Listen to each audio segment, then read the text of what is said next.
دوستو، ہم آپ کو شہاب بھائی کے سفر کا ایک اور حیرت انگیز اور ایمان افروز واقعہ سنانے جا رہے ہیں۔ جیسے جیسے شہاب بھائی آگے بڑھتے جا رہے ہیں، ویسے ویسے ان کے ساتھ حیرت انگیز قسم کے واقعات کا سلسلہ بھی چلتا جا رہا ہے۔ ان کا ہر پڑاؤ ان کے لیے نئی آزمائش لے کر آتا ہے، ایک نیا امتحان لے کر آتا ہے۔ اللہ تبارک و تعالیٰ سے دعا ہے کہ شہاب بھائی کو آزمائشوں سے محفوظ رکھے اور ان کا یہ مبارک سفر آسان کرے۔ تو دوستو، چلتے ہیں اس حیرت انگیز اور ایمان افروز واقعہ کی طرف جو شہاب بھائی کے ساتھ تب پیش آیا جب وہ ہندوستان کے ایک جسم فروشی کے اڈے سے گزرے۔ شام کا دھندلکا پھیلنے لگا تھا، ہر طرف خاموشی کا عالم تھا، چرند پرند بھی اپنی اپنی گھونسلوں میں جا چکے تھے اور آس پاس کے لوگ بھی اپنے گھروں میں محصور ہو چکے تھے۔ اس وقت شہاب بھائی ایک ایسی جگہ سے گزرے جہاں کے لوگ جلدی سونے کے عادی تھے۔ مغرب کا وقت ہوتے ہی لوگ بازار وغیرہ بند کر کے اپنے گھروں کو چلے جاتے تھے، مگر ایک شہاب بھائی تھے جو اپنا سفر جاری رکھے ہوئے تھے اور ان کے ساتھ علاقے کے پولیس بھی تھے جو ان کا ساتھ دے رہے تھے۔ مگر آج شہاب بھائی کے ساتھ جو کچھ ہونے والا تھا اس کے بارے میں انہوں نے کبھی سوچا بھی نہیں تھا۔ وہ تو بس ایک ہی دھند، ایک ہی لگن میں تواتر میں چلے جا رہے تھے۔ لب رب العالمین کی حمد جاری رہا کرتی تھی اور ہمارے پیارے نبی حضرت محمد صلی اللہ علیہ وسلم پر درود بھیجا کرتے تھے اور ان کی ہر ممکن کوشش ہوا کرتی تھی کہ وہ نماز کبھی قضا نہ ہونے دے۔ جس جگہ بھی نماز کا وقت ہوتا وہ وہیں رک کر وہ وہیں اپنی نماز ادا کیا کرتے تھے۔ اور آج وہ جس علاقے سے گزر رہے تھے ان کے وہم و گمان میں بھی نہ تھا کہ وہاں ان کی ملاقات کس سے ہونے والی تھی۔ کون تھا جو ان کا منتظر تھا؟ وہ کون تھے جو اپنی نگاہ راہوں میں بچھائے ان کا انتظار کر رہے تھے؟ لیکن شہاب بھائی کو اس بات کی کوئی خبر نہ تھی۔ وہ تو بس اس وقت ایک ہی بات سوچے جا رہے تھے کہ مغرب کی نماز کا وقت ہو گیا ہے اور اب انہیں نماز ادا کرنی تھی۔ وہ ایک پل کو رکے اور چاروں طرف نظر ڈالی اور اسی وقت ان کی نظر ایک گھر پہ پڑی۔ اس گھر کا دروازہ کھلا ہوا تھا کیونکہ بارشوں کا موسم تھا، کسی بھی وقت بارش ہو جایا کرتی تھی، اس لیے شہاب بھائی کا سفر کچھ دھیمے چل رہا تھا۔ کبھی پھسلن کی وجہ سے انہیں روک لیا جاتا تھا، کبھی تیز بارش کی وجہ سے انہیں کہیں نہ کہیں قیام کرنا پڑتا تھا، اور آج بھی بار بار برسات ہوتی رہتی تھی مگر وہ ہلکی سی بوندا باندی ہوتی تھی۔ لیکن بادل اب بھی پورے آسمان میں چھائے ہوئے تھے اور کسی بھی وقت جل تھل ہو سکتا تھا۔ لیکن جس گھر کے سامنے وہ رکے تھے اس کا دروازہ کھلا دیکھ کر انہیں خیال آیا کہ کیوں نہ اس گھر میں ہی نماز ادا کی جائے۔ تبھی اس کی جانب جانے لگے تو ان کے ساتھ جو سپاہی تھا ان کو وہاں جاتا دیکھ کر کچھ پریشان سا ہو گیا تھا۔ سر، آپ کہاں جا رہے ہیں؟ شہاب بھائی نے مسکرا کر کہا کہ نماز کے لیے اس گھر میں جا رہے ہیں تاکہ نماز قضا نہ ہو۔ ان کی بات سن کر سپاہی اپنا سر کھجانے لگے تھے اور جانے کیوں شش و پنج میں مبتلا نظر آنے لگا تھا، مگر شہاب بھائی نے اس کی جانب نہ دیکھا تھا۔ وہ تو بس اسی فکر میں تھے کہ نماز کا وقت نکلا جا رہا تھا۔ تبھی وہ لمبے لمبے قدم اٹھاتے اس گھر کی جانب بڑھنے لگے تھے۔ دروازے پہ ایک رنگین پردہ لٹک رہا تھا۔ میں نے دروازے کے پٹ کو ہلکے سے دبایا تو اندر سے کوئی آواز نہ آئی تھی، جیسے کوئی ذی روح اس گھر میں موجود نہ تھا۔ مگر ایسا کیسے ہو سکتا تھا؟ دروازہ تو کھلا تھا اور اندر سے روشنی بھی آ رہی تھی۔ شہاب بھائی نے سوچا وہ 3 بار دستک دیں گے اور اگر کوئی جواب نہ آیا تو مجبوراً انہیں اور کوئی جگہ جانا ہوگا۔ اور اس وقت سڑک کے اطراف صرف خالی میدان ہی نظر آ رہا تھا۔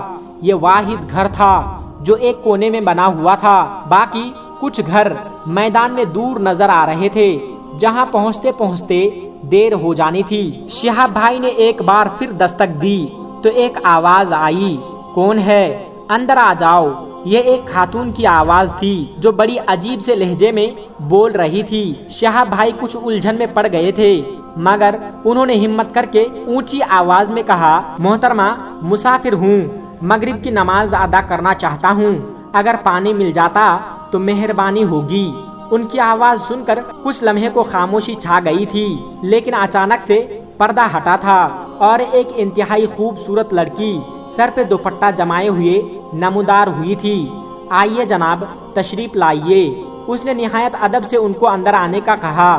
شہاب بھائی نے اپنا سر جھکا لیا تھا اور نامحرم خواتین سے زیادہ بات نہیں کیا کرتے تھے، لیکن اس وقت ان کی مجبوری تھی۔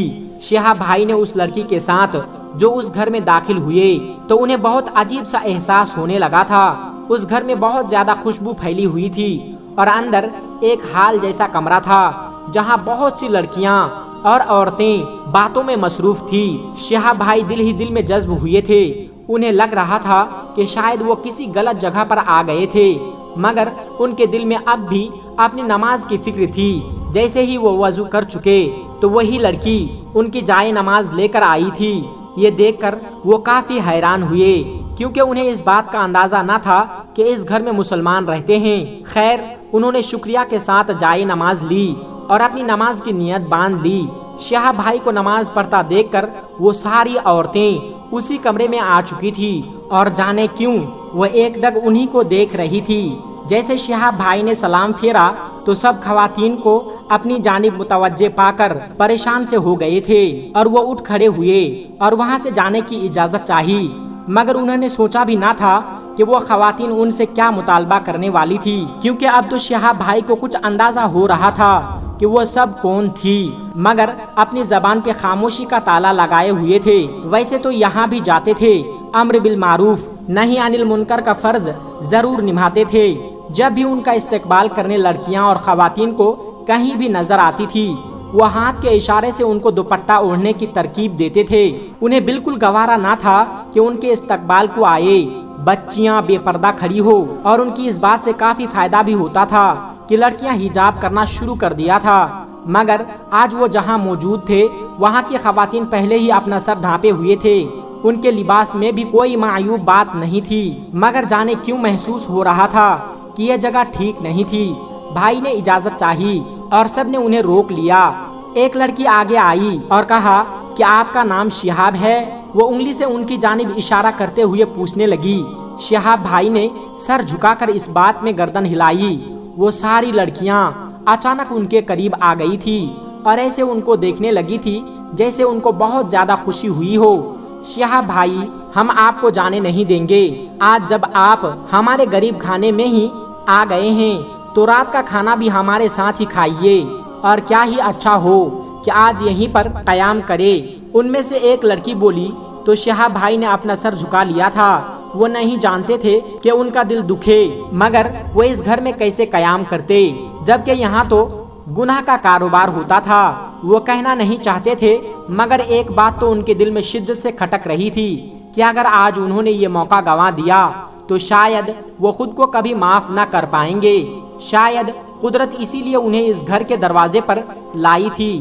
اب شہاب بھائی ایک کرسی پر بیٹھ گئے اور انہیں یہاں تبھی قیام کروں گا جب آپ لوگ میری بات مانیں گے، شہاب بھائی نے کہا۔ تو سب لڑکی ایک دوسرے کو عجیب نظروں سے دیکھ کر بولی، ایسی کیا بات ہے بھائی؟ بھائی آپ جو کہیں گے ہم مانیں گے۔ ان میں سے ایک لڑکی بولی تو شہاب بھائی نے کہا، میری بہنوں، پہلے مجھے یہ بتاؤ کہ آپ کا ذریعہ معاش کیا ہے؟ شہاب بھائی نے دھڑکتے ہوئے دل کے ساتھ پوچھا۔ وہ چاہتے تھے کہ ان کا یہ خیال غلط نکلے، مگر ایسا نہ تھا۔ وہ لڑکی جو سب سے آگے تھی اس نے اپنا سر جھکا لیا تھا۔ ایک لڑکی جو پیچھے کھڑی تھی بولی، ہمارا ذریعہ معاش جسم فروشی ہے۔ یہ سننا تھا کہ شہاب بھائی نے اپنی آنکھیں ملی اور دل ہی دل میں استغفار کرنے لگے۔ کچھ دیر خاموش رہنے کے بعد وہ بول اٹھے، میری بہن، آپ کو کیا مجبوری ہے؟ کیا آپ نے یہ گناہ کا راستہ چنا؟ شہاب بھائی کے سوال پر ایک لڑکی بولی، مجھے اپنے چھوٹے بھائی بہن کا پیٹ پالنا تھا تو قسمت لے آئی۔ ایک نے بتایا کہ وہ محبت کے چکر میں گھر سے بھاگی تھی اور اس لڑکے نے یہاں آ کر بیچ دیا۔ ہر کسی نے اپنی الگ الگ کہانی سنانی شروع کر دی۔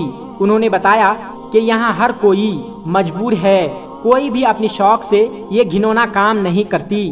یہ سن کر شہاب بھائی رو پڑے اور اتنا روئے کہ ان کی ہچکی بندھ گئی اور کافی دیر تک زاروں قطار رونے لگے۔ انہیں روتا دیکھ کر لڑکیاں بھی رو پڑی، کچھ اپنے آنسوؤں پہ ضبط کی ہوئی تھی۔ شہاب بھائی نے اپنے آنسو پوچھتے ہوئے کہا، میری بہنوں، میری بچیوں، میں تم سے سخت شرمندہ ہوں کہ سماج نے تم سب کو اس راستے پر پہنچا دیا، مگر کیا تم اللہ تبارک و تعالیٰ پر یقین نہیں رکھتی؟ انہوں نے سوال پوچھا تو وہ لڑکیاں سر جھکا کر خاموش ہو گئی۔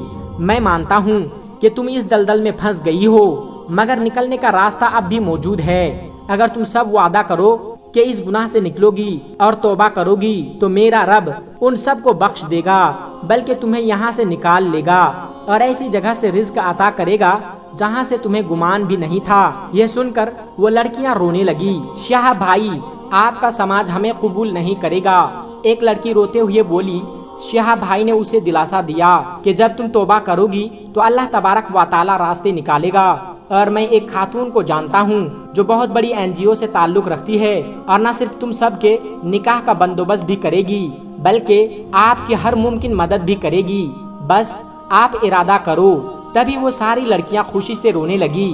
کیا انہیں اس نجاست والی زندگی سے چھٹکارا مل سکتا ہے؟ شہاب بھائی نے اس وقت اس خاتون سے رابطہ کیا اور ان کو ساری حقیقت بتا دی۔ انہوں نے وعدہ کیا کہ وہ بہت جلد وہاں پہنچ جائیں گی۔ بھائی نے ان سب کو کہا کہ آپ ابھی نماز توبہ ادا کریں اور اپنے رب پر بھروسہ رکھیں، آج کے بعد یہ جگہ پاک صاف ہونی چاہیے۔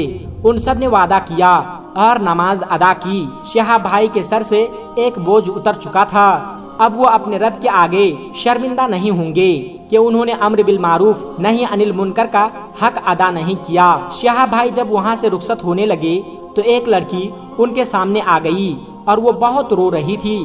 اس نے بتایا کہ جس دن سے میں نے سنا تھا کہ آپ پیدل حج پر جا رہے ہیں، میں نے بہت دعا کی تھی کہ میری آپ سے ملاقات ہو جائے، اور دیکھیے آپ سے ملاقات بھی ہو گئی، اور جس دعا کے لیے میں آپ سے کہنا چاہتی تھی وہ بھی پوری ہو گئی۔ اس نے بتایا کہ وہ اللہ کے حضور توبہ کرنا چاہتی تھی اور شہاب بھائی سے دعا کرنے کے لیے کہنا چاہتی تھی۔ شہاب بھائی نے اس کے سر پر ہاتھ رکھا اور کہا کہ میں آپ کے لیے اللہ تبارک و تعالیٰ کے گھر میں ضرور دعا کروں گا، اور ان سب نے انہیں خوشی سے رخصت کر دیا۔ سبحان اللہ۔ دوستو، شہاب بھائی کا سفر جاری و ساری ہے۔ ہماری دعا ہے کہ اللہ تبارک و تعالیٰ ان کو خیر و عافیت سے اپنے گھر پہنچائے۔ دوستو، آج کی ویڈیو میں بس اتنا ہی، ملتے ہیں ایک پھر نئی ویڈیو کے ساتھ۔ السلام علیکم ورحمۃ اللہ وبرکاتہ۔